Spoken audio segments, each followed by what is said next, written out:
Hi guys, today's the review of హత్య cinema అయితే చూశాను భయ్య. సినిమా ఎలా ఉంది ఏంటి అనేది రివ్యూలో అయితే డీటెయిల్గా ఎక్స్ప్లెయిన్ చేస్తాను. వీడియోని స్కిప్ చేయకుండా ఎండ్ వరకు చూడండి. నాది ఒక స్మాల్ రిక్వెస్ట్, వీడియోని లైక్ చేయండి, కొత్త వాళ్ళు ఛానల్ని సబ్స్క్రైబ్ చేసుకోండి. స్టోరీ ఏంటంటే జేసీ ధర్మేంద్రాన్ని ఒకరు హత్య చేస్తారు భయ్య. ఆ హత్య చేసింది ఎవరు, అలా చేయడానికి గల కారణాలు ఏంటి అనేది సినిమా యొక్క స్టోరీ పాయింట్. కథ మొత్తం ఆ ఇన్వెస్టిగేషన్ చుట్టే తిరుగుతుంది. అండ్ నెక్స్ట్ ఏం జరుగుతుంది అని మనకు ఒక సస్పెన్స్ అయితే క్రియేట్ చేస్తుంది. బాగుంది. చూపించే విధానం అయితే ఆ సస్పెన్స్ని బాగా మెయింటైన్ చేసిరు. ఇంకా నేను స్టోరీ పాయింట్ మొత్తం రివీల్ చేస్తే స్పాయిలర్ అవుతుంది. సో ఇంతవరకైతే ఓకే. అండ్ మీరు కూడా ఆ హత్య చేసింది ఎవరో తెలుసుకోవాలంటే సినిమా అయితే చూడాల్సిందే భయ్య. డిసప్పాయింట్ అంటే కొంచెం స్లోగా ఉన్నట్టు అనిపించినా కూడా ఇంకేదో మిస్ అయిన ఫీలింగ్ అయితే కలిగింది. ప్లస్ పాయింట్స్ అంటే ఇన్వెస్టిగేషన్ కొన్ని పాయింట్స్ అయితే ఉంటుంది.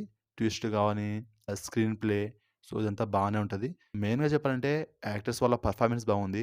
ధన్య బాలకృష్ణ, రవి వర్మ, పూజ రామచంద్రన్, బిందు చంద్రమౌళి, శ్రీకాంత్ అయ్యంగార్, రఘునాథ్ రాజు అండ్ శివాజీ రాజా, వీళ్ళందరి పర్ఫార్మెన్స్ బాగుంటుంది. ఇంకా మిగతా యాక్టర్స్ కూడా బాగానే యాక్ట్ చేసిరు. డైరెక్షన్ కూడా బాగుంది భయ్య. ఈ సినిమాకి director Srividya Basava. And music కూడా బాగానే ఉంటుంది. ఇంకాస్త ఇచ్చుంటే బాగుంటుంది అనిపించింది. కొన్ని చోట్ల పర్వాలేదు అనిపించింది. కొన్ని చోట్ల డిసప్పాయింట్ అయితే ఉంటుంది. సో ఇంకాస్త బాగుంటుంది అనిపించింది. మొత్తానికి మ్యూజిక్ కూడా పర్వాలేదు అనిపించింది నాకు.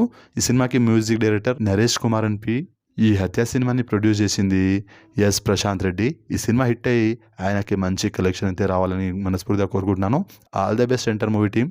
నాకైతే వర్కౌట్ అయింది. ఇది ఒకరి కథని పోలి అయితే ఉంటుంది. ఆ పేరైతే నేను చెప్పాను. మీ కనుక తెలుసుంటే ఆ పేరైతే కామెంట్ అయితే చేయండి డెఫినెట్గా. హత్య ఎలా జరిగింది, ఎందుకు చంపాడు, అసలు దానికి గల కారణాలు ఏంటి అన్నది ఇదంతా తెలుసుకోవాలంటే సినిమా అయితే చూడాల్సిందే.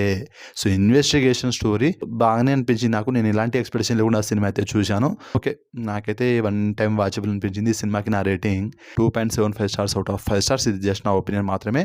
మీకు నచ్చచ్చు నచ్చకపోవచ్చు. సినిమా చూశాక మీకు ఎలా అనిపించో డెఫినెట్గా కామెంట్ చేయండి. నా రివ్యూగా నచ్చినట్లయితే వీడియోని లైక్ చేయండి, షేర్ చేయండి, ఛానల్ని సబ్స్క్రైబ్ చేసుకోండి.